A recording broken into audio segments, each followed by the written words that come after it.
May 12 ലോകമെമ്പാടും അന്താരാഷ്ട്ര nurses ദിനമായി ആചരിക്കുന്ന ഈ അവസരത്തിൽ രാജഗിരി ആശുപത്രിയിലെ എല്ലാ നഴ്സുമാരോടും അവർ ചെയ്യുന്ന സ്തുത്യർഹമായ സേവനത്തിന് എല്ലാവരുടെയും പേരിൽ ആദ്യമേ നന്ദി പറഞ്ഞുകൊള്ളുന്നു.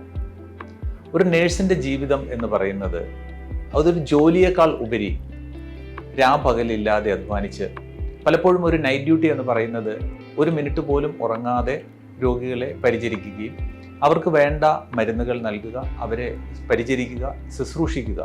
അതേ സമയത്ത് ആ വ്യക്തിയുടെ, രോഗിയുടെ കുടുംബാംഗങ്ങളുടെ കൂടെ അവരുടെ ഒരു അംഗം, കുടുംബാംഗം എന്ന പോലെ തന്നെ ഇടപെട്ട് അവരെ സാന്ത്വനപ്പെടുത്തുകയും അവർക്ക് ആശ്വാസം നൽകുകയും ചെയ്യുന്ന അതൊരു ജോലിയല്ല, അതൊരു നിയോഗം തന്നെയാണ്. പറയാൻ എളുപ്പമാണ് ഇതെല്ലാം. പക്ഷേ 365 ദിവസവും ഇതേപോലെ രാപകലില്ലാതെ അധ്വാനിക്കുക എന്ന് പറയുന്നത് അത്ര എളുപ്പമുള്ള കാര്യമല്ല. ലോകമെമ്പാടും ഏതൊരു വലിയ ആശുപത്രിയിൽ ചെന്നാലും ഇപ്പോൾ കേരളത്തിൽ നിന്നുള്ള നഴ്സുമാർ അവിടെ ജോലി ചെയ്യുന്നുണ്ട്. അവരുടെ കഴിവും അവരുടെ അർപ്പണ മനോഭാവവും അവർക്ക് ഈ ജോലിയോടുള്ള പ്രതിബദ്ധതയുമാണ് അത് കാണിക്കുന്നത്.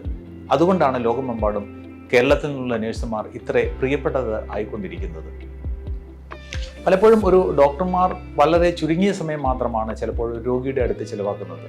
അതിൽ നിന്നും വ്യത്യസ്തമായി 24 മണിക്കൂറും ആ രോഗിയുടെ കൂടെ ചിലവഴിക്കുന്ന നഴ്സുമാരാണ് പലപ്പോഴും ആ രോഗിയുടെ പ്രശ്നങ്ങൾ കൂടുതൽ തിരിച്ചറിയുവാനും അത് ഡോക്ടറുടെ ശ്രദ്ധയിലേക്ക് എത്തിക്കുവാനും അവർക്ക് വേണ്ട പരിചരണവും ചികിത്സയും ലഭിക്കുവാനും സാധ്യമാകുന്നത്. നന്ദി, അത് മാത്രമേ പറയാനുള്ളൂ. തുടർന്നും നിങ്ങളുടെ സേവനം നമ്മൾക്കെല്ലാവർക്കും ആവശ്യമാണ്. നിസ്വാർത്ഥമായ സേവനത്തിന് ഒരു തവണ കൂടി നന്ദി പറഞ്ഞുകൊണ്ട് സ്നേഹപൂർവ്വം ഈ മെയ് ദിനത്തിൽ, ഈ മെയ് 12-ാം തീയതി അന്താരാഷ്ട്ര നഴ്സ് ദിനമായി ആചരിക്കുന്ന അവസരത്തിൽ എല്ലാ ആശംസകളും നേർന്നുകൊണ്ട് സ്നേഹപൂർവ്വം ഡോക്ടർ ജിജി കുരുട്ടുകുളം.